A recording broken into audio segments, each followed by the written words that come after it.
Good morning all of you. आज आप exercise 8.1 का क्वेश्चन नंबर 3 देखने जा रहे हैं।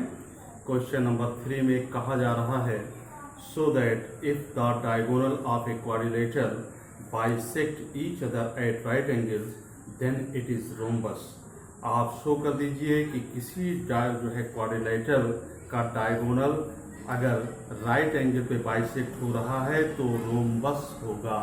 रोम्बस की खास प्रॉपर्टी आप जानते हैं कि उसका डायगोनल बाइसेक्ट होता है राइट एंगल पे और उसके चारों साइडें इक्वल होती हैं। एक चीज तो आपको दी गई है कि उसका डायगोनल बाइसेक्ट होता है राइट एंगल पे, सिर्फ आपको ये दिखा देना है कि इसके चारों साइड्स इक्वल हैं, तो ये रोम्बस है। तो इसके लिए आपको क्या करना पड़ा, एक क्वाड्रिलेटरल हमने बना दिया और क्वाड्रिलेटरल के डायगोनल्स को ज्वाइन कर दिया। डायगोनल ज्वाइन बाइसेक्ट का सिंबल हमने बना दिया कि जितना ये है उतना ये है, यानी ओ इज इक्वल ओ सी है और O B is equal O D है। इसका मतलब बाइसेक्ट हो रहा है और इसके ईच एंगल 90 डिग्री है, यानी ये बाइसेक्ट हो रहा है एट राइट एंगल पे। तो हमें इसे प्रूव कर देना है कि ABCD एक रोम्बस है। रोम्बस प्रूव करने के लिए हमें यहाँ पर प्रूव करना होगा कि इसके चारों साइड्स इक्वल हैं। तो प्रूफ में हम कौन सा ट्राइंगल ले रहे हैं, ट्राइंगल AOB और ट्राइंगल BOC ले रहे हैं, दो ट्राइंगल में, और दोनों ट्राइंगल को आपको कॉन्ग्रुएंट करना होगा। लीगली पॉइंट बराबर कीजिए। पहला पॉइंट हमने जो बराबर किया वो AO is equal OC।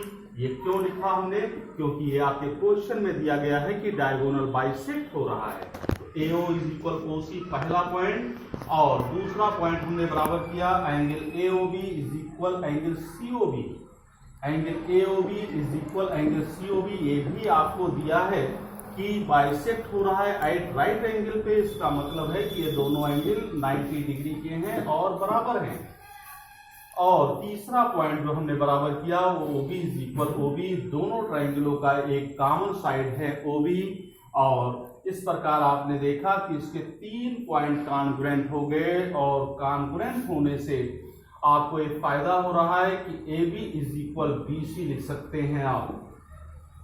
Side बराबर हो गई, AB is equal BC by CTCT by corresponding part of congruent triangle.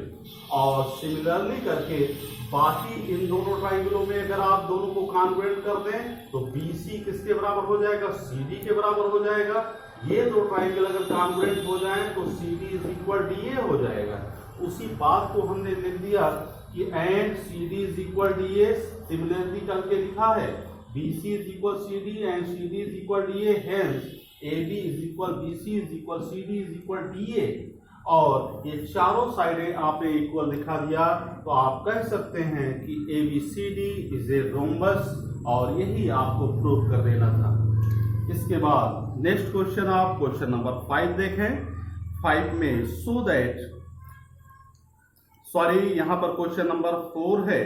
4 में आपसे कहा जा रहा है so that the diagonal of a square are equal and bisect each other at right angles.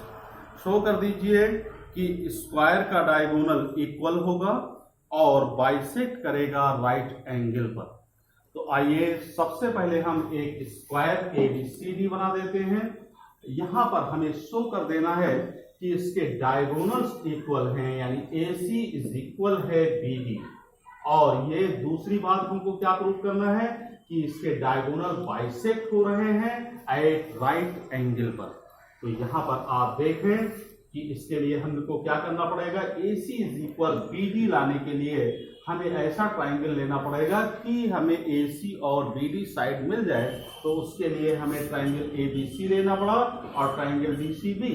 तो दोनों ट्राइंगलों को हम कॉन्ग्रुएंट दिखाने का प्रयास करेंगे। पहला पॉइंट हम बराबर कर रहे हैं AB इज इक्वल CD। आप देखिए ट्राइंगल ABC और ट्राइंगल DCB, दोनों ट्राइंगलों में AB इज इक्वल है CD, क्योंकि साइड ऑफ स्क्वायर इक्वल होते हैं, जानते हैं आप। और BC दोनों ट्राइंगलों का कॉमन साइड है, इसलिए BC इज इक्वल BC। और angle B is equal angle C आप लिख रहे हैं, क्योंकि दोनों एंगल 90 डिग्री हैं। स्क्वायर के ऑल एंगल 90 होते हैं, ये भी स्क्वायर की प्रॉपर्टी है। So triangle ABC congruent triangle DCB। और कॉन्ग्रुएंट होने से फायदा आपको क्या मिल रहा है कि आप तुरंत लिख सकते हैं कि AC is equal BD by CPCT, और आपने देखा कि AC इज इक्वल BD आपने शो कर दिया, और AC इज इक्वल BD ये डायगोनल ऑफ स्क्वायर हैं और ये दोनों क्या हो गए, इक्वल हो गए। इसके बाद हमें दिखाना है कि ईच एंगल 90 डिग्री के होते हैं in triangle AOB and triangle COD। अब दोनों ट्राइंगलों में हम देखेंगे कि AB इज इक्वल CD, ये आपका पहला पॉइंट बराबर हुआ, AB इज इक्वल CD, और angle A is equal angle D।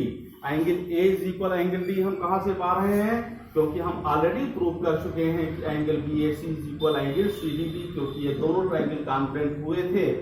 आपका ट्राइंगल ABC और ट्राइंगल DCB कॉन्ग्रुएंट होने से angle A is equal angle D भी इक्वल हुआ।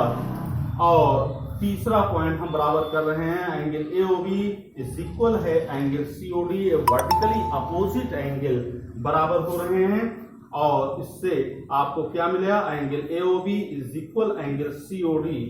देन यहां पर आप लिख सकते हैं कि angle AOB is equal angle COB, ये दोनों एंगल आपने बराबर किया, और दोनों एंगल का रिलेशन लीनियर पेयर में है, दोनों का सम 180 के बराबर है, तो प्रत्येक एंगल कितने डिग्री के हो जाएंगे, 90 डिग्री के हो जाएंगे।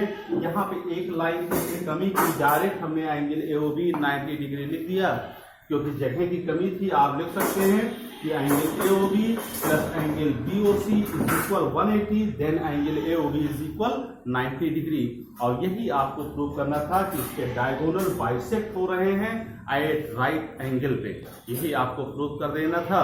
और इसके बाद नेक्स्ट क्वेश्चन आप कल देखेंगे। That's all.